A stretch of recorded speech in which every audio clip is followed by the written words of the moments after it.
The great conflict of the ages is about to intensify. But remember the words of Jesus. In me ye might have peace.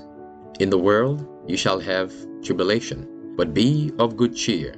I have overcome the world. Would you like to know how to exercise courage and fight the good fight of faith? Listen to this devotional. Conflict and Courage, a daily devotional by Ellen G. White. Delayed judgment.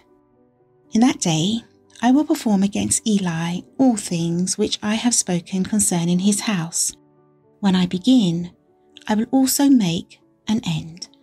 1 Samuel chapter 3, verse 12.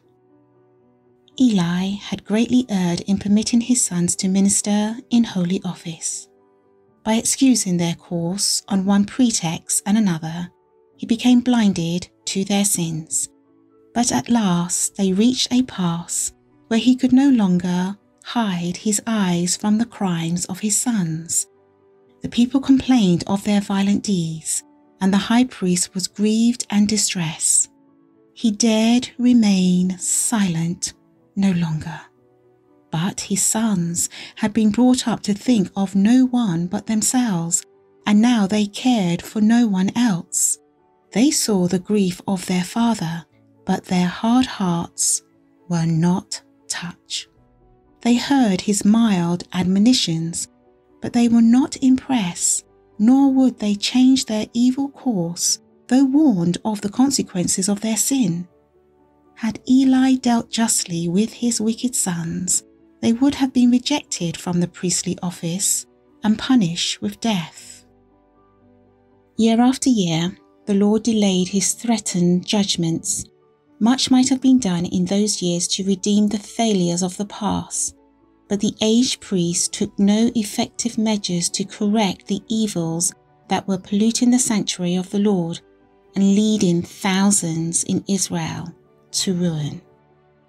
The forbearance of God caused Hophni and Phinehas to harden their hearts and to become still bolder in transgression. The messages of warning and reproof to his house were made known by Eli to the whole nation. By this means he hoped to counteract in some measure the evil influence of his past neglect. But the warnings were disregarded by the people, as they had been by the priests.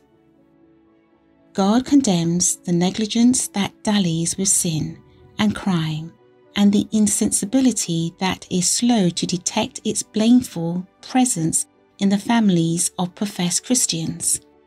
He holds parents accountable in a great degree for the faults and follies of their offspring. God visited with his curse not only the sons of Eli, but Eli himself. And this fearful example should be a warning to the parents of this time.